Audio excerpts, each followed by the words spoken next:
You are out of your depth. Step aside or lose your place. I never had a place. Open it, Mother, and tell them whose name is on that trust. The sound was almost nothing. A crystal glass slipping from Diana Whitfield's fingers at 9:17 p.m., dropping against the hardwood floor of the Lincoln Park dining room without the crash you'd expect. Just a clean, quiet break. Nobody moved. 4.3 seconds. 11 people. Not one of them reached for the broken pieces. They weren't frozen by the glass. They were frozen by what Naomi Whitfield had just finished reading aloud. She stood at the far end of the table, both hands holding a page that had yellowed at the edges from years of careful keeping. The paper was 14 years old. The woman who'd written it had been gone for 8 months, but it was doing exactly what it had been written to do. Naomi didn't look at her mother. She didn't look at her sister. She didn't look at her sister. She looked at the page and turned to the next one. What Diana Whitfield had spent 14 years protecting ended on a December evening. Not because of a lawyer. Not because of a powerful man. Because a grandmother had loved her granddaughter enough to tell the truth from beyond the grave. Stay right here.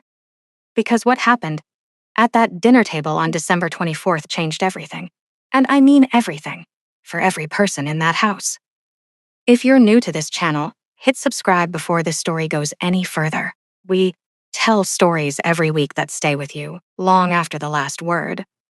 And you don't want to miss them. I want to hear from you right now.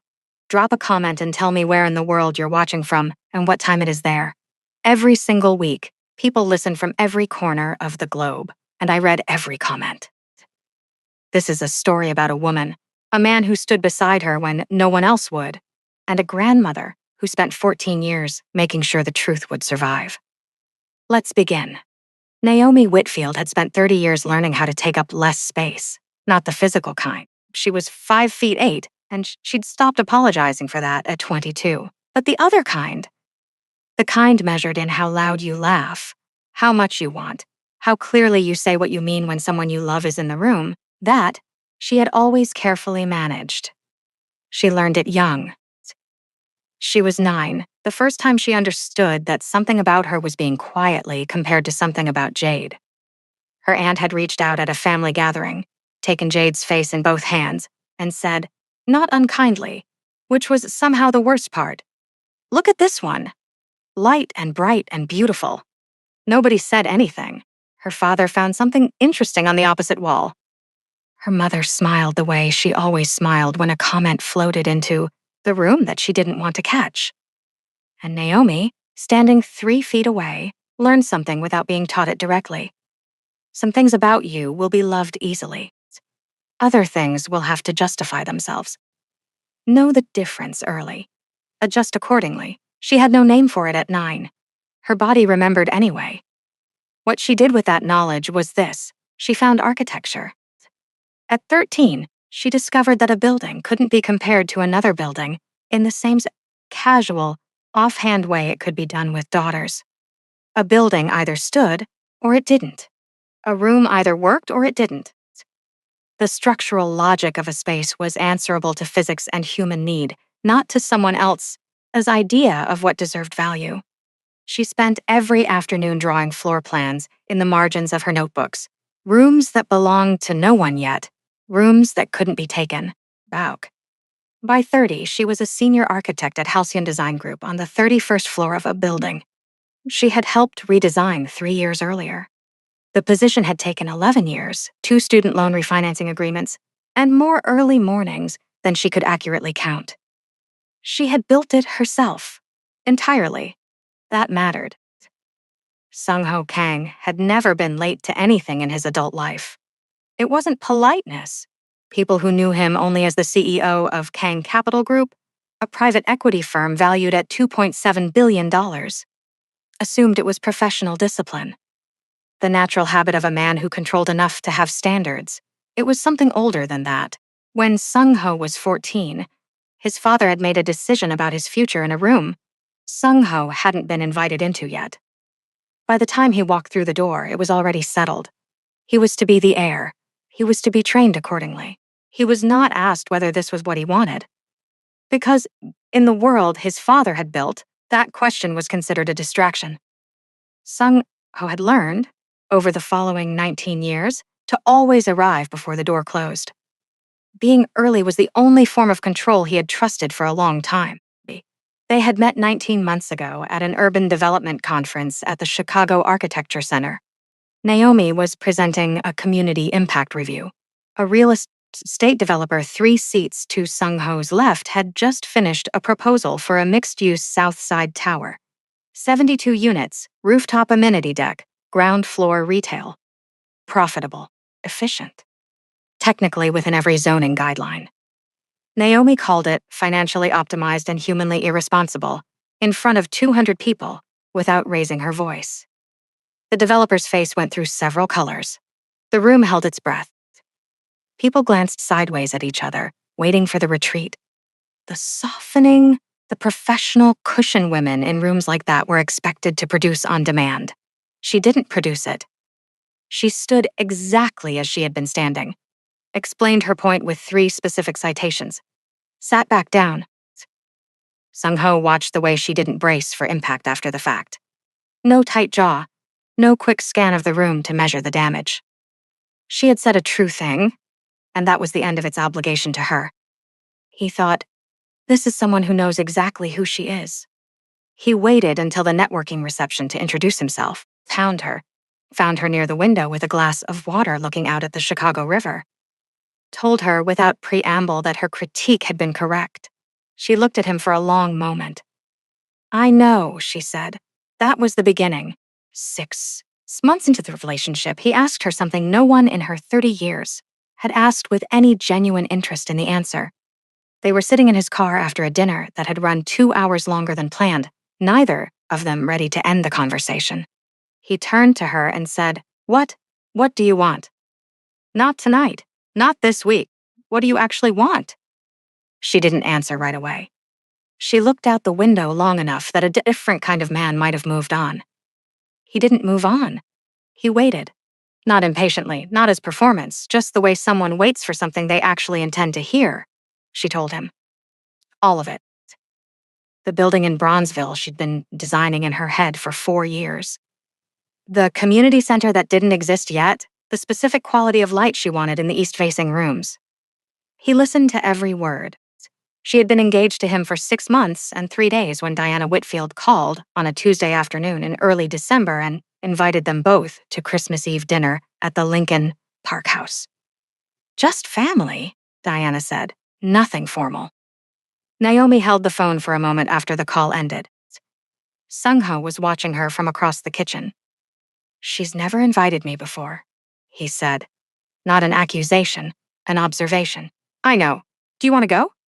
She thought about it honestly. She thought about the part of her that still believed families could choose in any given moment to become something better than what they had been. She thought about her father's voice last Easter, quieter than usual, saying, I miss you in the careful way of a man who doesn't know how to say harder things. Yes, she said, I want to try. They arrived at 7:23 p.m. The house was lit from inside, warm against the December dark. Through the front window, she could see the dining table already set, candles, the good china, the arrangement Diana used for occasions she considered significant. Sung-ho stopped at the threshold of the living room. 3 seconds. He took in the table, the place cards, the seating arrangement that had put Jade directly to his left, in the chair that 6 months of being Naomi's fiancé should have assigned to someone else entirely. He didn't say anything. He reached for Naomi's hand, not urgently, just steadily, and they walked in together. It wasn't until the appetizers were cleared and Diana set her fork down with a specific kind of deliberateness understood. This dinner had never been about Christmas. The dinner began the way Diana Whitfield designed all things she intended to control, beautifully. The table was impeccable. The wine had been opened at the correct temperature. Conversation moved through the early courses, the way it does when a host has carefully chosen which roads are available, familiar topics, surface pleasantries, the kind of words that fill a room without requiring anyone to say anything true. Naomi knew this table. She had grown up at it. She ate and listened, and watched her mother manage the room the way she always had. Not loudly, not obviously, but with the quiet efficiency of someone who had been doing it for decades and no longer needed to think about it consciously. Diana directed the conversation like water around stones. Nothing landed anywhere she hadn't intended it to land. Victor Hayes sat across from Naomi. Quiet, pleasant, asking Sung-ho careful questions about urban investment. Her Aunt Ruth was talking to Claire about something Naomi wasn't following closely. Her Uncle Leonard had refilled his wine twice. Jade sat to Sung-ho's left and said very little. That was the first thing Naomi registered. Jade was not someone who said very little. Jade filled rooms. That had always been her gift, or what had been cultivated in her as one. But tonight she was quiet in a specific way, the way a person is quiet when they already know what's coming and have been told to wait. Diana. Diana set her fork down after the main course was cleared. Clean, deliberate.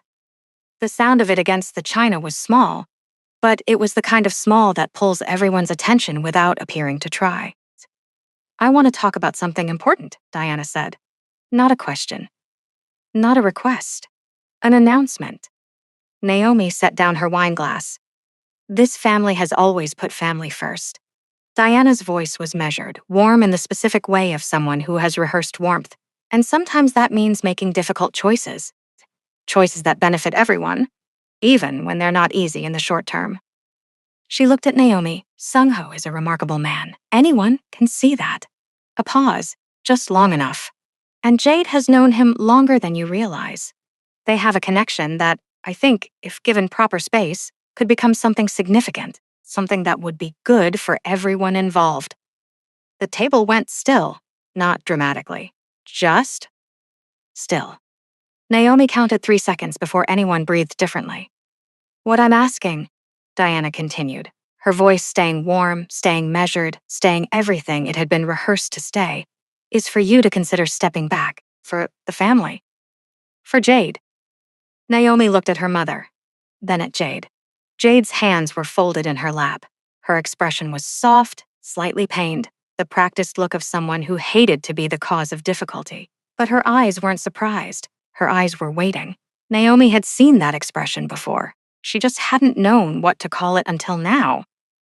Jade and Sung-ho are simply better suited, Diana added, as though the silence had been a request for elaboration. You have to understand. Some things are about compatibility, about the kind of presence that fits a certain world. A slight pause. Jade understands that world. There it was. Not stated loudly. Not in a way Diana would ever acknowledge if pressed, that she had said it all. Just the familiar architecture of a thought Naomi had been hearing constructed around her since she was 9 years old. Different materials each time, always the same structure underneath. Some people fit certain rooms, others make rooms uncomfortable without intending to. Adjust accordingly. She had learned the translation young. She didn't need long anymore. She looked at her mother for a moment, not with anger, not with surprise, with the specific clarity that arrives after you finally stop waiting for someone to say something different. No, Naomi said. One word. Flat. Finished. Diana's expression shifted, not dramatically, just by several degrees. The warmth recalibrated into something cooler. Naomi, I heard what you said. Naomi placed her napkin on the table. The answer is no. She moved to stand. Diana's hand closed around her wrist, not violently, not yet, just stopping. The grip of someone who had been stopping her in smaller ways her entire life and had never once had to reconsider it. Sit down. Diana's voice dropped, controlled. Don't make a scene in front of him. In front of him. In front of the family, not in front of our guests. In front of him, not. Naomi heard the distinction clearly. She had always been precise about distinctions. She did not sit down. Diana pushed. It wasn't a large movement. From across the room, it might almost have passed for a stumble. Something accidental, something that could be explained away afterward as a misread of intentions, a loss of balance, a misunderstanding between two people who'd meant well. But Naomi's shoulder hit the edge of the sideboard hard, and her engagement ring struck the glass door of the cabinet, and the sound of it was sharp enough to cut through every other sound in the room. Claire was on her feet before the sound finished. Elliot looked at the wall. Sung-ho did not move immediately. He sat perfectly still for 2 seconds. And in those 2 seconds, Naomi understood something she had always known about him. He was not someone who reacted. He was someone who chose. Every response he produced was a decision, not a reflex. And right now, he was choosing to let the room register what it had just witnessed before he did or said anything that would give anyone permission to look somewhere else. The candles, bales on the table continued to burn. The smoke from them curled upward in thin, undisturbed lines. Nobody spoke. Nobody reached for their wine. Nobody checked a phone. Nobody found a reason to look at the person beside them. 11 people sat or stood in a room and experienced collectively the specific discomfort of having seen something true about themselves reflected back at once. The kind of truth that doesn't announce itself, it just becomes visible all at once when the right thing breaks the silence it was hiding behind. Diana stood with her hands still slightly extended. Naomi straightened. She smoothed the sleeve of her jacket slowly, methodically. The way you do something when you need your hands to have a deliberate task. She walked back to her chair, sat down, reached for her bag. Her fingers found the envelope before she consciously looked for it, like it had been waiting. She held it in her lap and didn't open it yet, just held it. If they ever take your future from you again, her grandmother had said, 11 days before she died, her voice steady in a way that had nothing to do with her health and everything to do with a decision she had made long ago, open this in front of everyone. Naomi looked up. 12 people in this room, 12 witnesses. She placed the envelope on the table in front of her. What no one in that room knew was that the envelope Naomi's fingers had just found wasn't simply a letter. It was the end of a story Diana Whitfield had been telling for 14 years. And the first page of the true one, the room had found a stillness that was different from the one before. Before, when Diana had pushed her, the stillness had been shock. The involuntary pause that arrives when a line is crossed publicly and no one has yet decided what to do about it. This was something else. This was 12 people deciding, without speaking, without coordinating, that they were going to stay, that whatever was in the envelope on the table, they were going to hear it. Nobody left. Nobody found a reason to check their phone. Nobody excused themselves for the bathroom or the kitchen or any of the small exits people construct when a room becomes something they'd rather not be inside. Naomi peeled the envelope open slowly, not because her hands were shaking, they weren't, but because the paper was old and she had learned in the 8 months since Opal died to handle the things her grandmother had carefully preserved with the same care that had gone into preserving them. The last time Naomi had seen her grandmother truly still was at a school gymnasium in November 16 years ago. She had been 16. The end-of-semester project for her Design Foundations class had been a scaled model. A small residential neighborhood, 8 buildings, green space threaded between them. She had spent 6 weeks on it. Every afternoon after school, at the desk in her room, measuring and cutting and starting over. She had told no one how much she wanted it to be good. Opal came to the exhibition alone. She stood in front of Naomi's model for a long time, long enough that Naomi started to worry. That something was wrong, that the work wasn't what she'd thought it was, that her grandmother was searching for the right way to say something gentle and disappointing. Then Opal said, without looking at her, I don't understand architecture, but I know when something has been made with love. And that was all. No elaboration, no follow-up. They stood together for 5 more minutes, looking at the model, and for the first time in her life, Naomi felt something she hadn't known she was waiting for. The sense that what she had made didn't need to justify its existence to anyone. She already knew who I was, Naomi thought now, sliding the first page free. Before I did. The letter began in Opal's handwriting, precise, deliberate, the penmanship of a woman who believed that how you wrote something was a form of respect for what you were saying. Naomi, if you are reading this in front of the family, know this. I did not collect these documents because I wanted anyone to suffer. I collected them because the truth deserved a witness. And you deserved protection. Naomi read it aloud. Her voice was even. The way you read something when you need the words to carry themselves. She turned to the first attached document. A trust fund, established by Opal Whitfield in March 2013, named beneficiary Naomi Whitfield. Initial value, $187,400. Account number, account institution name, date of establishment. Each annotated in Opal's careful handwriting beside a photocopied statement. The second document was a transfer record, November 2016. Named beneficiary amended to Jade Whitfield. The third document was a signature verification report from an independent notary, prepared 14 months before Opal died. The signature on the 2016 transfer was not Opal Whitfield's. Beside this document, underlined twice, Opal had written, "I did not sign this. I never authorized this transfer. I want that on record."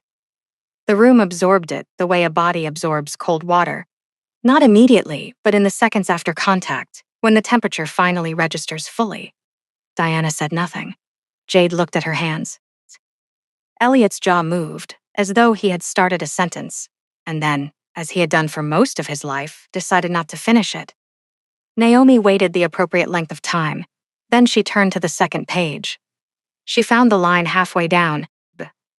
It was written alongside a photocopied letter on Parsons School of Design letterhead, dated March 2014, portfolio submitted to Parsons School of Design, spring 2014, under the name Jade Whitfield. Original authorship, Naomi Whitfield. Naomi read it once to herself. Then she placed the page down flat on the table. She didn't look up. She looked at the letterhead, at the date, March 2014. And her mind did the arithmetic that hands do without permission when the numbers are ones you've been carrying for years without knowing what they added up to. She had been 22. The portfolio had taken 14 months. Every project in it had been built from something real. The neighborhood she grew up in, the library on the corner she had drawn and redrawn from memory, the community center that had never been built and she had always believed should have been. She had called it hers for the first time in her life, with the full weight of that word. Someone had taken her name off it, sent it out into the world wearing someone else's, waited for the acceptance letter it earned. Enrolled in September, Naomi thought about a kitchen table. Spring. The window open. Her mother sitting across from her, her voice carefully softened into something that sounded like sorrow. "Parsons didn't accept you. I know that's hard. There are other programs. Good ones. Closer to home." She had believed it. She had believed it because she was 22 and because she had no reason. No older sister to warn her, no grandmother, who had yet told her what to look for. No reason to consider that the rejection itself might not have existed. That, somewhere in the distance, a committee had read her work, read her name, and written back, and the letter had simply never been allowed to reach her. Jade enrolled at Parsons that fall. Naomi had thought it was coincidence. She had rebuilt anyway, had fought her way into rooms that the right education would have opened more gracefully, had worked harder and earlier and longer, and she had done it, all of it. But that was not the point, and she knew it was not the point.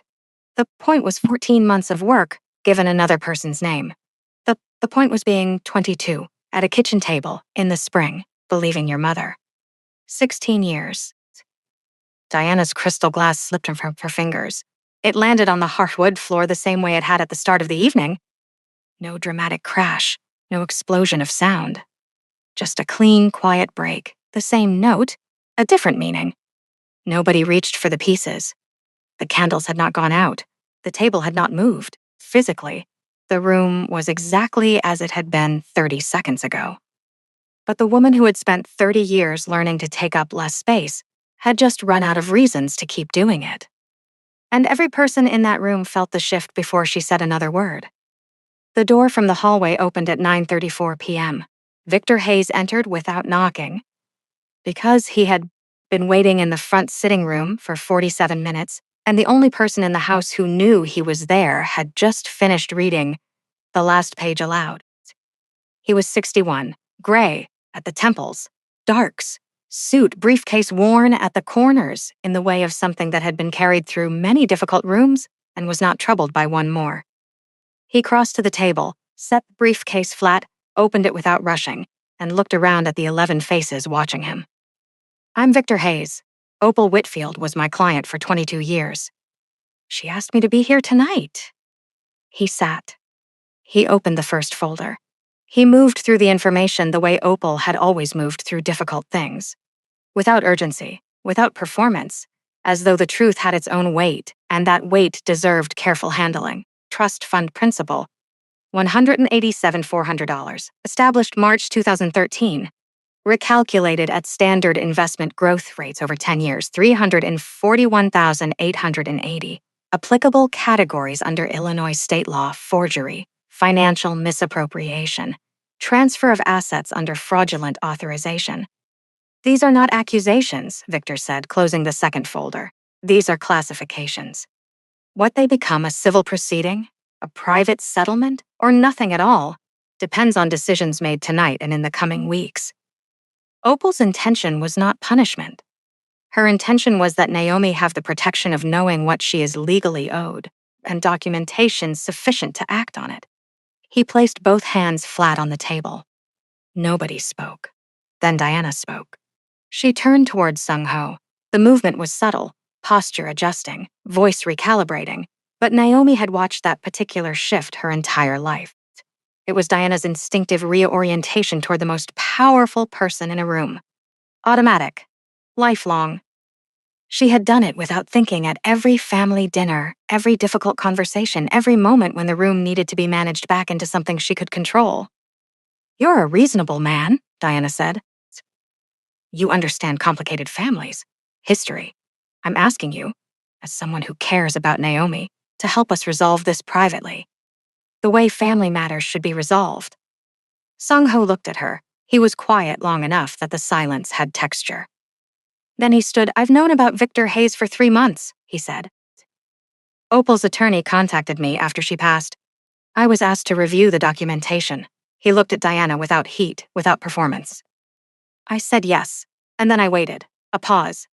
I wanted to see if you would choose on your own to tell the truth. Call Naomi. Write something. Arrange to give back what was taken. Anything. His voice stayed level. You didn't. He looked at her a moment longer and then said something not for the room, but directly to her. I grew up in a family that made decisions about my future in rooms I hadn't been invited into yet. By the time I walked through the door, it was already settled. They called it love. A brief pause. I know exactly what that looks like on the person it happens to. I recognized it the first time I saw Naomi in a room with you. He sat back down. The room received this without sound. Diana's phone rang. She looked at the screen. Something moved through her expression, fast, then carefully controlled. She stepped away from the table and answered. Naomi watched without being able to hear. What she observed was the specific set of her mother's jaw going rigid once, then releasing. The color in Diana's face withdrawing the way light withdraws before a storm. The sustained effort of a woman maintaining composure when composure is the only thing she has left. Diana ended the call. Set the phone face down on the sideboard without looking at it again. She did not explain what the call had contained. She didn't need to. 11 people had watched her face do the explaining. At the far end of the table, a man named Gerald Sutton quietly set his napkin down. Gerald was 64. Third-generation Chicago real estate money. He and Diana had served on the same Arts Foundation board for 11 years. She had placed him at this table as someone whose presence would signal something. Consequence, legitimacy. The gravity of a serious world taking serious note of Sung-ho Kang. He stood, looked at Sung-ho. A brief, precise incline of the head, not a greeting, not warmth. An acknowledgement of something he was not going to name in present company. Diana, he said. I'll see myself out. He collected his coat and left without looking at anyone else. Nobody asked why. Those who understood, understood. Those who didn't, understood enough. Jade spoke next, not loudly. Not with the staged grief that the moment might have accommodated. Just quietly, in the voice of someone who has been carrying a sentence for a long time and is finally too tired to go on carrying it. Mom always told me I was more sensitive, she said, that I needed more care, that Naomi was strong, that Naomi could handle things. She said it so many times I stopped questioning it. I accepted all of it. A pause. I told myself it wasn't taking anything from anyone, that it was just the way things were. She didn't look at Naomi. I know that's not an explanation. I just needed to say it once as a true thing. Nobody answered. Naomi looked at her sister, 26 years old, given everything, and somehow still arrived here, in this condition, in this room, and felt something she hadn't anticipated.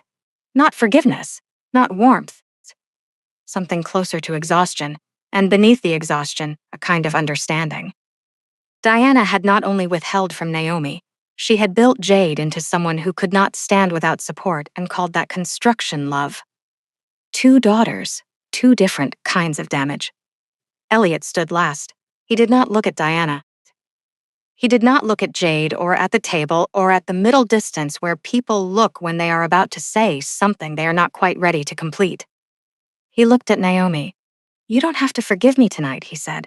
His voice was unsteady in a way she had never heard from him before. "I'm not asking for that. I just need you to know. I saw things. For years. Things that didn't sit right, and every time I convinced myself that staying quiet was keeping the peace." He stopped. "I told myself I was protecting the family. A breath. I was protecting myself, and I failed you because of it. I'm sorry, Naomi." The room held it. Sung-ho placed one hand on Naomi's shoulder. One hand. Nothing more. He did not look at the room, he was looking at her, and the gesture said what needed to be said, that he was here, that he was not moving, that whatever the room decided to do next, that particular question was already answered. 4 months later, the name Diana Whitfield would appear in Cook County court records, ballot. But that night, in a dining room in Lincoln Park, what mattered was something quieter and more permanent than any legal document. The truth had been spoken aloud, in front of witnesses, and the woman who had carried it for 30 years had finally set it down. 7 months later, Jade settled the civil case in April, 11 weeks after Victor Hayes filed the initial documentation with Cook County courts. The agreement was reached outside of trial. Full restitution of $341,880, payable over 36 months, plus a formal written apology to be delivered before a gathering of the immediate family. No criminal charges were pursued, contingent on full payment adherence and the formal acknowledgement being made without condition. Jade signed the agreement on a Tuesday morning. Her attorney was present, Victor Hayes was present, a notary was present, Naomi was at work. She had chosen not to attend. She didn't need to watch it happen. She only needed it to happen. Diana resigned from the board of the Whitfield Arts Foundation in March. 7 of 9 members had submitted a collective letter requesting her departure before the February meeting closed. The philanthropy world in Chicago was, as it had always been, a series of connected rooms. Nobody announced anything. Nobody said anything publicly. The invitation lists for certain dinners quietly changed. The phone calls Diana had always been able to count on began arriving less frequently. Then, not at all. In May, a letter arrived at Naomi's office from Parsons School of Design. The admissions committee confirmed the finding. The portfolio submitted under the name Jade Whitfield in spring 2014 had been authored by Naomi Whitfield. The school could not alter the historical record. What it could do was formally acknowledge the authorship and extend an invitation to participate in that autumn's alumni design exhibition as a featured contributor. The letter included a handwritten note from the current dean. 2 sentences. "Your work was exceptional. It should have carried your name." Naomi read those 2 sentences 4 times. Then she folded the letter back into its envelope and set it face down on her desk. She did not read it again for 3 days. Not because it didn't matter, because it mattered in the specific way that things arriving 16 years late always matter. With a weight that requires a patient, particular kind of container.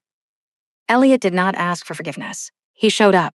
In February, he drove Naomi and Sung-ho to 3 wedding venues, round trips, 4 hours, total, without being asked twice, and without offering opinions unless directly prompted. In March, he appeared at their apartment on a Saturday morning with a set of tools and a question about a cabinet door that had been sticking. He stayed 6 hours, fixed several other things Naomi hadn't mentioned, ate dinner with them, and left without the conversation becoming anything heavier than it needed to be. In April, he called on a Thursday evening to ask how the Bronzeville project was coming along. Good, Naomi said. Slow, the way good things are. A pause. That's right, he said. They talked for 22 minutes. After she hung up, Sung-ho looked at her from across the kitchen. He's learning, she said. Sung-ho nodded. People can. Trust didn't return in a single gesture. It came back the way it had always grown in the relationships that lasted, in small, unremarkable increments, accumulating over time without insisting on acknowledgement. Diana came to the office on a Tuesday afternoon in May. No appointment, no warning. She sat down across from Naomi's desk the way she had always occupied every room, as though her presence had been arranged in advance by virtue of what she was. She was dressed as she always dressed, carefully, precisely, in the manner of a woman who had always believed that presentation was a form of argument. She spoke for several minutes. She used words like protect and circumstances and the world I came up in. She talked about the decisions she had made with the information she possessed at the time, about the particular difficulties of the era she had navigated, about what she had believed she was preparing Naomi for. She did not say, I was wrong. Sad. She said, you have to understand why. Naomi listened without interrupting, let the full weight of it arrive without deflecting, without arguing, without reaching for any of the responses she had turned over in quiet moments for months. Then she stood, crossed to the office door, opened it. Mom? Her voice was even. Not cold, not warm. Something cleaner than either. You did all of those things and called it love. I understand now why you needed to believe that. A pause. But I don't need you to understand me to know who I am, and I don't need your agreement to move forward. She held the door open. Diana sat for a moment longer than was comfortable. Then she rose, picked up her bag, and walked to the door without looking directly at Naomi. She paused at the threshold. Half a second, the length of something she either considered saying or decided against, and then she was gone. Naomi held the door for 3 seconds after her mother's footsteps faded down the hallway. Then she closed it, not hard, not with emphasis. Just closed it the way you close something when its purpose has been fully served. She stood with her back to the room for 30 seconds. Felt her breathing return to its usual pace. This was not forgiveness. It was not the end either. It was something more precise than both. The moment she stopped waiting for a particular door to open and understood, quietly and without ceremony, that she had already walked through a different one. 7 months after Christmas Eve, Naomi arrived at the office at 6:43 in the morning. The city was doing what July does to Chicago, filling the eastern sky with flat, unhurried light that crossed the lake and landed on the glass towers without apology. From the 17th floor, she could see 3 bridges. The streets below were still quiet, the geometry of the city running clean through the morning, the way lines run through a drawing before it becomes a building. On her desk was the Bronzeville Project, a community center, 3 blocks from the street where her grandmother had grown up. And not her highest profile commission, not the one the architecture journals would photograph, not the one that would appear on the firm's year-end announcement, just the one she had started 3 weeks after Christmas Eve and had not been able to stop working on, for reasons she understood completely and didn't need to explain to anyone. The drawings were still early, structural lines only. Walls without windows, rooms without ceilings yet, the bones of something waiting to become what it was meant to be. Sung-ho arrived at 6:58. He set a coffee beside the drawings without asking where she wanted it. He looked at the page on top of the pile. The east-facing rooms, Naomi said. I want the main hall to face east. Best light. He sat down in the chair beside her desk. Not at a desk of his own, not across from her, beside her. He opened his coffee and said nothing further. She thought about a school gymnasium in November. her grandmother standing in front of a scale model of 8 small buildings and the green space threaded between them, quietly for a long time. Long enough that Naomi had begun to worry. I don't understand architecture, but I know when something has been made with love, and this was. She picked up her pen, found the line she had been working on the night before. The entrance threshold, the precise moment a building first receives a person, that boundary between outside and inside, where the architecture makes its first promise, and continued. Her hand was steady. That was all it needed to be. Not a triumph, not a ceremony, just a woman at a desk in the early morning with a drawing in front of her and the particular quality of July light coming through the east-facing glass, and the knowledge finally settled somewhere below conscious thought that this was hers. All of it. The work, the morning, the hand that held the pen. No one had given it to her. No one could take it. If you've stayed with this story until now, I want to hear from you, not about Naomi winning. Not about Diana or Jade or the legal settlement. I want to know this. Have you ever been in a room where someone you loved asked you to make yourself smaller so they could feel bigger? Have you ever spent years believing a story about yourself that someone else wrote and one day discovered it wasn't true? That's what this story is really about.